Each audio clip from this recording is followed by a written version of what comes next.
Hey friends and book lovers, welcome.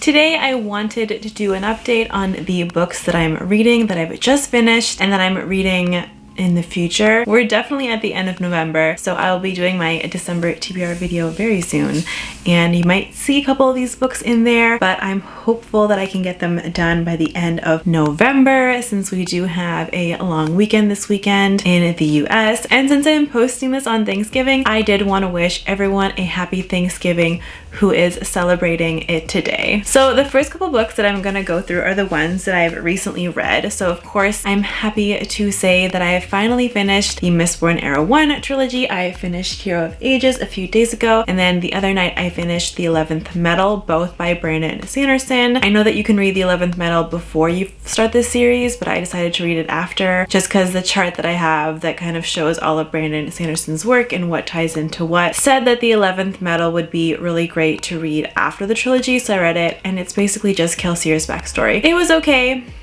It was a good little story, gave some more background on Kelsier's training and like his background, and I think I gave that one a 5 stars. This one I gave a 4.5 stars. The ending was phenomenal. The last 2/3 of this book were really captivating, and the ending was so well woven. There are a lot of things that I just didn't see coming. Of course, I have some favorite characters in this book, and there are some heartbreaking things that happen, but that kind of just makes sense in terms of the stakes for the series. It was really good. I did find the first 20% or so to be kind of slow and depressing and just an overall different tone than the other two books, and I didn't enjoy that as much as the other two. I felt like for this one the pacing was a little off. I know that everyone says that Well of Ascension the pacing is off, but I think that Well of Ascension is just overall the entire book is a slower moving book, and it's not as action-packed as the first Final Empire or the third one, Hero of Ages. So that one, though it is just overall slower, it's still more consistently paced, whereas this one I felt like the first 20% was kind of off, whereas the rest of it was then consistently paced and like really well paced. So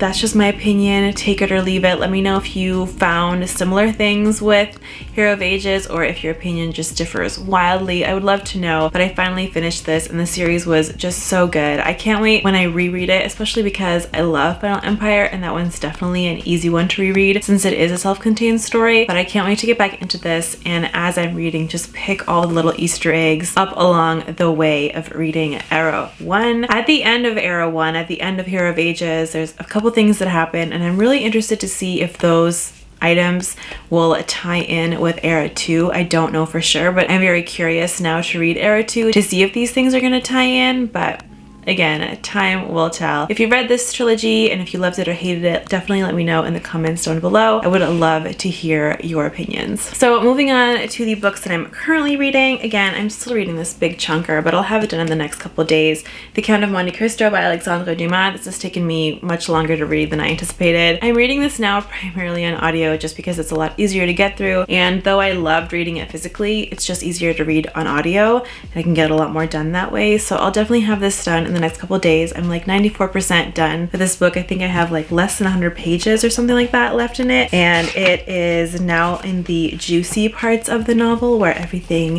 happens and gets revealed. So it's been an awesome ride, and I'm almost done with this one, and again, I'm pretty sure, fairly certain, this is gonna be a favorite of mine. It's awesome to have a classic under my belt as a favorite, although next time I definitely will be reading the abridged version, because though the unabridged version was definitely a ride, there's things in it that I don't need to reread and that weren't very useful. So definitely going with the unabridged next time, though this version is absolutely gorgeous. The next one that I'm still reading is Ninth House. The actual big physical copy is upstairs, so I have the little dust jacket here. I am still not too much further into this book. I'm only like 10% of the way through. It starts off like very dark, very just something that I wasn't expecting. Although I love Dark Academia, I feel like this one was a lot different than I was thinking it was going to be when I jumped into it. So I'm still going on with this one. This might linger into December because I prioritized Hero of Ages and I kind of want to prioritize a couple other things over it, but it's still one that I'm definitely going to get read before the end of the year, and I hear that it is a favorite. So I'm thinking it's just going to get really good really soon, and I just haven't gotten to those parts of the book yet. But still, I look forward to it. All right, and the last book that I'm currently reading, I started this like literally like last night, the other night, and I've not even finished the first chapter, but I watched the first 2 episodes of the show and I just really want to read the first book before I continue on with the show because I just feel very inspired to do so, and the first book isn't that crazy. This is The Eye of the World by Robert Jordan. I have like the old school paperback. I don't think that you can get any of these anymore. This is like the larger paperback and not the mass market. I have ordered the second and the third Wheel of Time books from Book Depository, and unfortunately I cannot find anything that doesn't have the little Amazon Prime permanent sticker on there, which is really bothering me, but what can you do? So I ordered those. It's gonna be mismatched with this one. I might eventually cave and buy Eye of the World in those patterns or those covers too, but for now I'm reading this beautiful large paperback floppy version, and I'm not super far, but I can't wait to get this read. This is also one that I'm gonna probably have on my December TBR just because I am only starting to read it now, and I'm probably gonna read the majority of it in December, but I would love to hear your opinions and thoughts on the books for this. Now, I read the first 4 or 5 years and years and years ago, and I remember enjoying the series, and then I think just like things happened.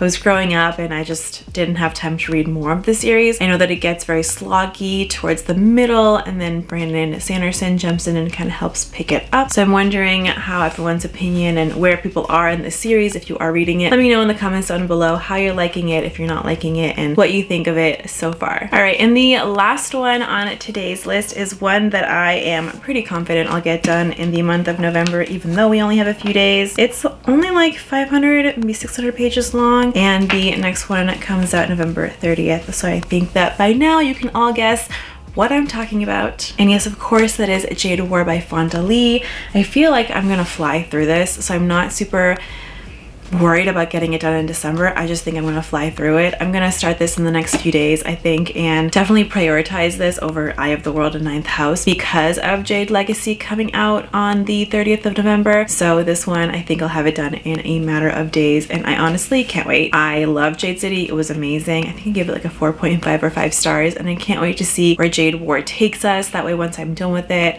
I'll have the Kindle version that I've bought like already downloaded and ready to go, so it won't be painful to wait for the next one in the series. And I have a feeling I'm just gonna binge read these 2 in the like next week or so. So I'm very excited about that. I know everyone has been loving the series, and honestly, as long as Jade War is amazing, I have a feeling that Jade's Legacy is gonna be amazing. So I'm pretty sure I'm gonna have another new favorite series before the year is ending, and that's crazy to me. I think Fonda Lee has done an amazing job, and honestly, I can't wait to read other series or other books that she might release in the near future. If you guys are reading this series, or if you're looking forward to the 3rd and final book coming out in the next few days, definitely leave a comment down below. I definitely want to hear what y'all think of this, what y'all's thoughts are around it, and how y'all feel about the series. If you're loving it, if you're lukewarm about it, let me know in the comments down below. And that's it for this video, guys. I wanted to update y'all on what I've been reading and maybe seeing what y'all are reading, so definitely leave what you're currently reading and what you've loved so far in the month of November in the comments down below. If you like this video, please click that like button. That does definitely help me out a lot. And if you like